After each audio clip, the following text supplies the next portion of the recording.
El templo, la base de la fe nacional. El templo es el objeto más sagrado de los judíos y el tema más prominente en toda su literatura. Durante muchos siglos ejerció una profunda influencia en la vida de los israelitas. Tan pronto como hubo reyes y palacios, pareció incongruente que el arca de Dios estuviera en pequeños recintos de madera o bajo tiendas de tela. David había hecho planes para edificar el templo en sus días, pero ese caro sueño no le fue permitido. Como dice Ferar, la voz de Natán solo interpretó para él su propio sentido de indignidad religiosa cuando asignó la erección de la casa de Dios a un hijo cuya vida tuviese menos fallas morales y sus manos estuviesen menos manchadas de sangre. Edificando el templo. David había hecho toda preparación posible para la edificación del templo. Había reunido albañiles y cortadores de piedra, de madera y de metales, y tenía un cuantioso fondo de construcción. Antes de morir encomendó a Salomón llevar a cabo la obra, cosa que Salomón hizo con entusiasmo. El lugar del templo. El lugar escogido para el templo fue el monte Meraíe en Jerusalén. En ese lugar se levanta ahora la mezquita de Omar. En este mismo lugar, siglos antes, Abraham había levantado el altar para sacrificar a Isaac. Después de los tiempos de Abraham, el monte cayó en poder de los amorreos, cuya ciudad principal, Jebús, ocupaba una colina al oeste del Meraíe. Cuando David conquistó a los jebuseos, el lugar quedó dentro de la ciudad de Jerusalén. David edificó allí un altar que luego se usó durante muchos años. Al edificar el templo en este lugar, Salomón no hizo otra cosa que cumplir los deseos de sus padres. Tuvieron que nivelar un amplio lugar para el templo y sus cortes adyacentes, así que Salomón llenó los lugares bajos con enormes piedras de 7 a 10 metros de longitud. En algunos lugares llenaron hasta 50 metros con piedras. El lugar ha sido perfectamente identificado y permanece casi igual hasta hoy día, después de 3000 años. El valor del material y el costo de construcción se estima que el costo de la edificación del Templo de Salomón fue del doble de la deuda total de la Primera Guerra Mundial. Este solo dato basta para imaginar la gigantesca cantidad de dinero y de trabajo que se empleó para edificar el templo, el pródigo uso que se hizo del oro y las cantidades de otros metales y materiales que se usaron son casi increíbles. Pero en los tiempos de Salomón todo estaba hecho de oro, la plata no era apreciada. Al valor incalculable del oro y la plata hay que agregarle bronce y hierro, sin medida, porque es mucho. Había también piedras preciosas, piedras de ónix, piedras semipreciosas, marfil, mármol, madera, lino fino, telas, pieles, etc. El salario que se pagó a los obreros agrega mucho más al costo total del templo finalizado. Materiales usados en el templo. La piedra que se usó para la construcción se obtuvo parcialmente de las montañas del Líbano. Otra parte salió de las canteras del monte Meraíe y de otra parte aún, según una tradición de la Misná, de las cercanías de Belén, donde se encuentra una piedra caliza, blanca, a veces llamada mármol de Jerusalén. La Biblia dice, y cuando se edificó la casa, la fabricaron de piedras que traían ya acabadas, de tal manera que cuando la edificaban, ni martillos ni hachas se oyeron en la casa, ni ningún otro instrumento de hierro. La crónica de Josefo dice como sigue: toda la estructura del templo se hizo hábilmente de piedras pulidas, y estaban unidas con tal armonía y exactitud que parecía al observador que no había ningún sigilo de martillo, o de algún instrumento de arquitectura, como si, sin hacer uso de ellas, todo el material se hubiera unido por sí solo. Hacia afuera de las murallas de la ciudad, al norte y al oeste del lugar del templo, existían canteras subterráneas muy vastas que se extendían por debajo de la ciudad. Estas enormes cavernas se las conocían como las canteras reales. Fueron descubiertas accidentalmente en 1855. La entrada está a unos metros al este de la puerta de Damasco. La caverna más grande tiene cerca de 250 metros de largo por 30 de ancho y de 10 a 15 de alto. La gran cantidad de fragmentos de piedra hallados en la cantera indica que las piedras no solo fueron extraídas de allí, sino también canteadas y pulidas ahí mismo, tal como lo da a entender el relato bíblico.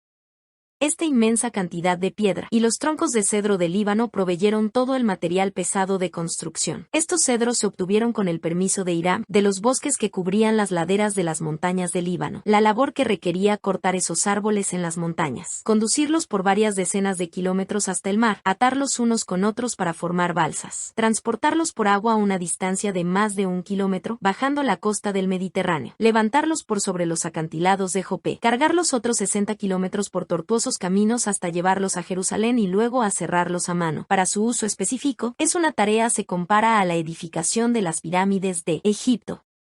La belleza de la madera del cedro, su persistente fragancia y sobre todo su durabilidad la hacía un valioso material de construcción para el templo. Además de cedro, Salomón usó pino, olivo y sándalo. Los metales usados para el edificio, los muebles y los ornamentos fueron oro, plata, bronce y hierro.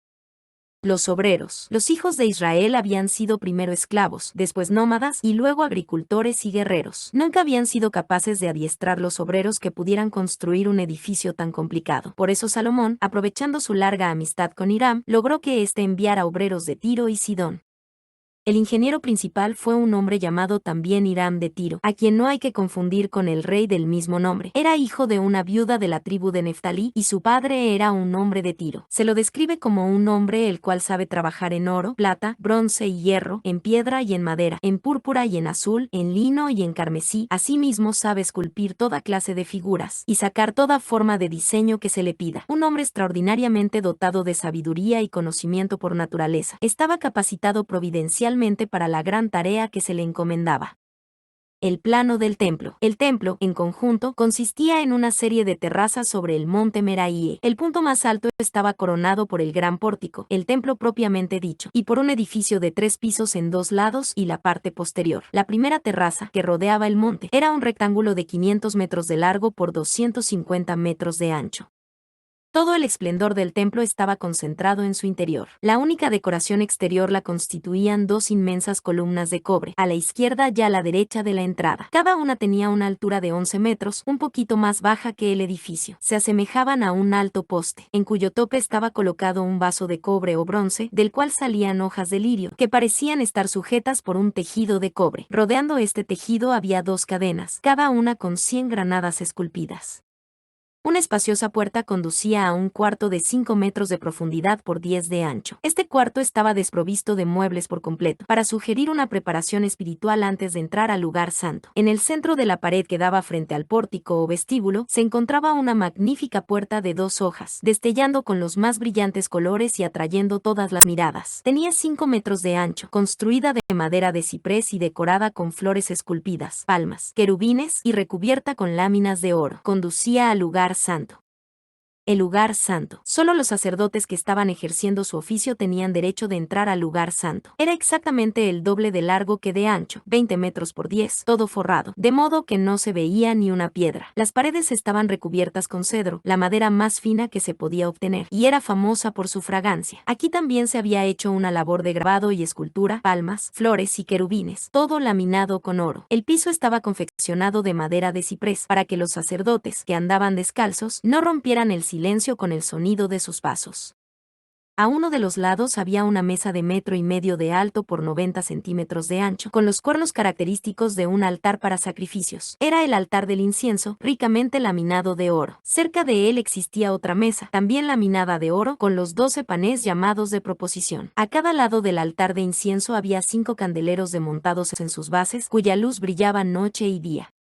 El lugar santísimo. Detrás del lugar santo estaba el lugar santísimo, llamado a veces el oráculo. Era un cubo perfecto y tenía 10 metros de largo por 10 de alto y 10 de ancho. En este santuario interior había 2 querubines, labrados en madera recubierta de oro, que se alzaban hasta la mitad de la altura del cuarto. Las alas de estos querubines estaban extendidas, de manera que las puntas de las alas del lado de afuera tocaban las respectivas paredes, y las puntas de las alas interiores se tocaban.